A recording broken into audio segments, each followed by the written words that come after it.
Everybody, welcome to a brand new episode of C.R.E.A.M episode 25. Thank you for watching. If you get something out of it, make sure you share it. Barry Bonds is my favorite player at number 25, the greatest baseball player I ever seen in my life. Barry Bonds. Once again, C.R.E.A.M episode number 25. Jason, now in the C.R.E.A.M podcast, we're going to turn to Wall Street and talk about the stock market. There's been a lot of volatility, to say the least, this year, and we've seen stocks mostly go down, down, down. But one recent day, or a couple of recent days, they actually went up, up, up in a big way. So tell us about that. Yeah, so right now we've been having some more positive days lately.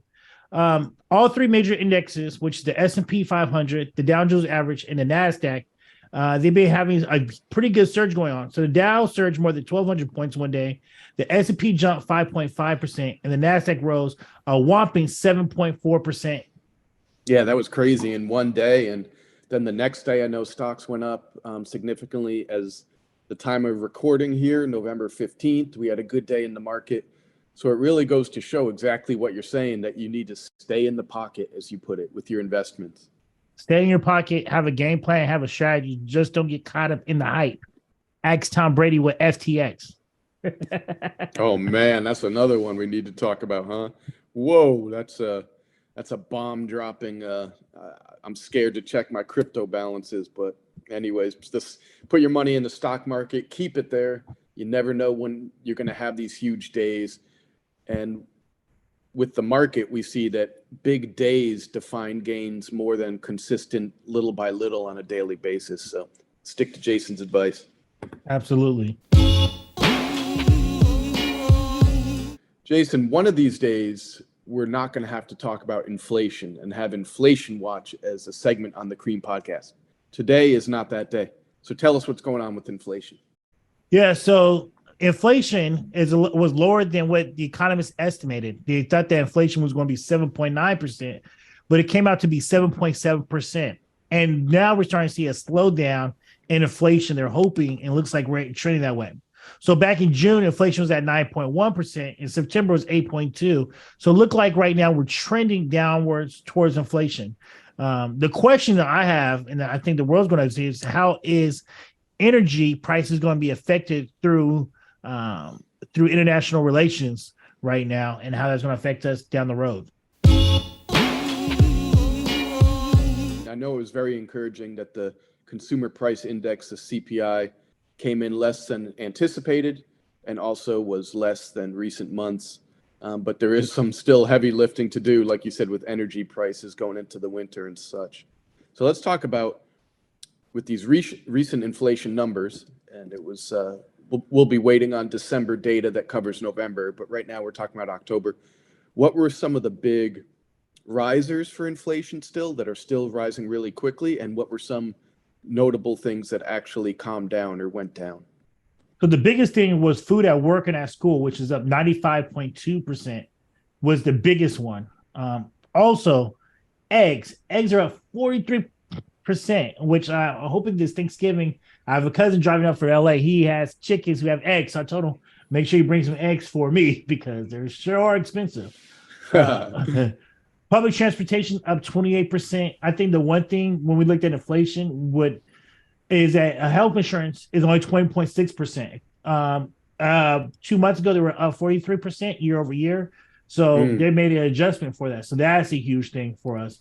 And last but not least is gasoline, which is up 17.5%. Those are the biggest things that we're seeing right now when it comes to inflation. Yeah, so it's still food, it's still energy. A lot of it's driven by gasoline and transportation. Rents and housing costs seem to be going down a little bit.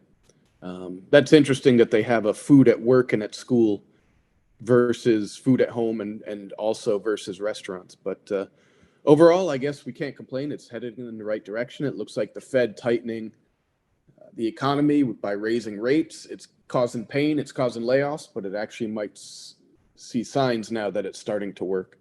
Right. And we're seeing the cost of it right now in the Bay Area and just throughout the whole world. We're seeing a lot of layoffs starting to happen in the tech space. So what the feds want is starting to happen. I know it's going to be pain for a lot of people, but for the overall economy, it looks like it's a good thing to cool down this inflation a little bit. Yeah, and there's no other way than to go through it, right? We can't go around it at this point. So the sooner we get it over with and inflation comes down to 5, 4, eventually 2% is their target, the sooner things could get back on track. So yeah, Jason, thank you for those inflation stats and that update. Jason, now as we record this, Thanksgiving is coming up quickly. And after Thanksgiving, the day after, of course, is Black Friday. And then Cyber Monday after that, the biggest retail weekend in the entire United States.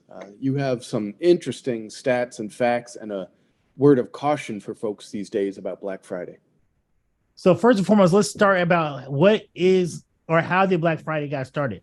So Black Friday was first used in 1869 to describe stock market crashes. Now, when we talk about how big Black Friday is for the U.S. economy, 30% of all retail sales occur between Black Friday and Christmas. Also, 78% retailers accept contactless payments. So more and more retailers are no longer using cash. And so Black Friday is a huge deal for the U.S. economy and retail. But here's a cautionary note. I know there's going to be tons of sales, and the average sales is about a little bit over 30% that's going to go on during the month. But make sure you have a proper budget and know how much money you're willing to spend for your Christmas shopping and holiday shopping. Don't overextend on your credit cards, as those credit card rates have went up during this period of time due to inflation and rising interest rates. Oh, and you know what, we're going to talk about that because I'm Mr. No debt, Mr. Watch Your Credit Card. So yeah, good point. So Jason, let me ask you, this Black Friday, Cyber Monday, holiday shopping, how do you go about buying gifts for the family? I know you're a generous guy. You're probably going to buy your podcast co-host, a Rolex or a Cadillac or something nice just to say thank you. You said Folex. Golf clubs. The Folex. The Folex and full you're in the world where the home of the bootleg, copycat watches and jewelry, man. You're supposed to bring that over here. It's insane. I'll bring over whatever you want. They actually, that's another topic, but they actually, with certain items, they will get you at the airport for that. That's like super serious, trying to bring in those designer purses, those knockoffs, trying to bring in the fake watches. They confiscate an insane amount of stuff at the airports, especially on the West Coast. It's pretty wild.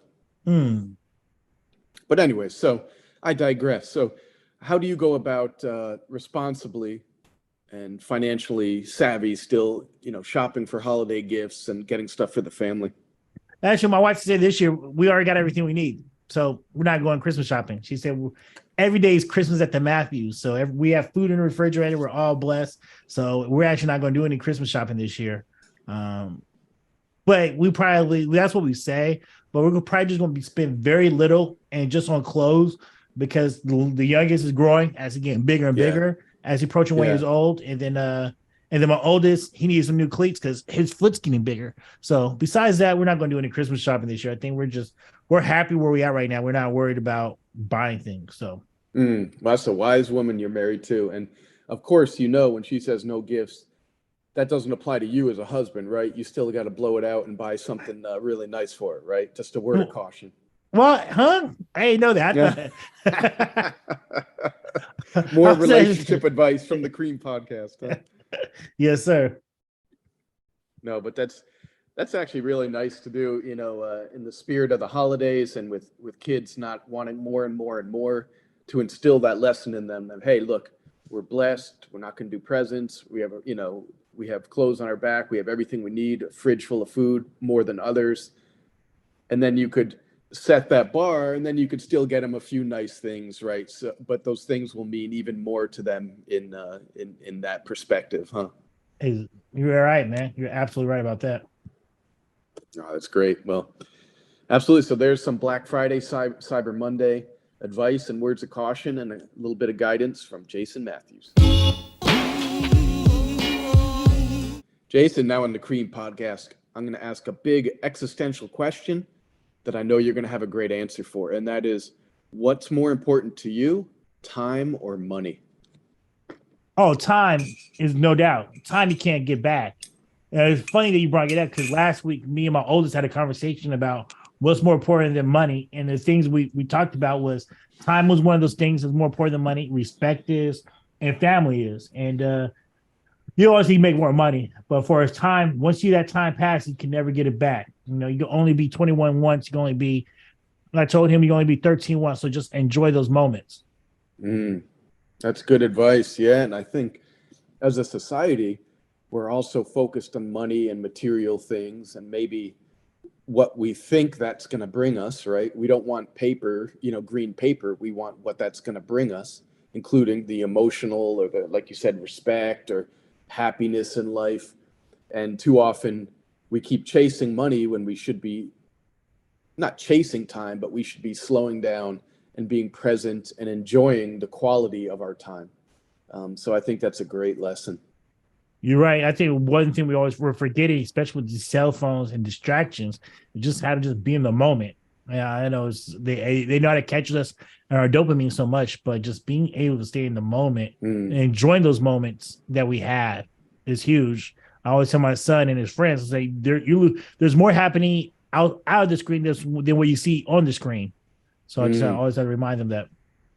Yeah, and you're right. The cell phones, the screen time, everything, not to be that old guy, like get off my lawn, but it's, there's a reason why depression is at an all-time high and, anxiety, probably 3/4 of the people in the US are, especially among youth, FOMO, suicide, all these things, we have as human beings, especially in the United States, we have more and have safer, more comfortable, rich lives than ever before in history, yet our happiness levels are pretty damn low, definitely are lagging. So those are some good lessons. What do you think if I offered you $1 million for 10 years, would you take it? I know the answer, right? No. 10 years. Yeah. No, depends. That's the question. If I know it's going to be 140, my buddy is going to be jacked up and couldn't enjoy it. Maybe. But we simply just don't know how much time we actually have on this earth. So we got to you would not That's take, you the would challenge. not take $1 million for 10 years. Not even close. I know you wouldn't. If I knew it was going to be 141 years old and I last till 130, sure. Man, you can't cherry pick which years they are.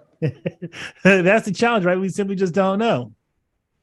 No. And I think most people, $1 million, but it's, having health, being able to enjoy it. You could be a millionaire, but the second you're sick or have cancer or have, can't go out and enjoy it, then it's really not worth it, right? So absolutely, of course we all need money, but it shouldn't be at the sacrifice of time.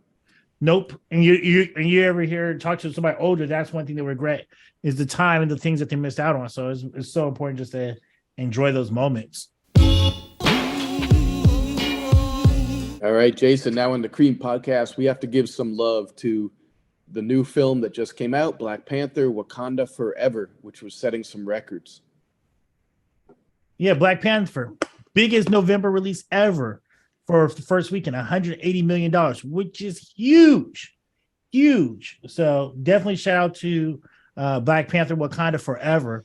Why we say that as well, I'll tell everybody, if you have a chance, I haven't seen it yet, but I definitely recommend. Don't forget to watch the movie Till. I think Till is a very powerful movie that people should see as well. It's the movie on. Is that about Emmett Till or something? Yes, sir. And I know Wakanda getting a huge amount of attention, but I wish more attention was going towards the movie Till. Hey, this is a reminder. This is a shout out. Right now, we're getting towards the end of the year, and this is the time of year where you should be looking at your situation and you should start doing your tax planning now. Oftentimes, we look to do tax strategies and tax planning when after the calendar year. Do it now in the November and December as we're going to the holiday season. Hey, everyone. Thanks again for listening to episode number 25. Of the C.R.E.A.M podcast, Cash Rules Everything Around Me. I hope everyone has a wonderful Thanksgiving and a great holiday season, and we'll see you on the other side.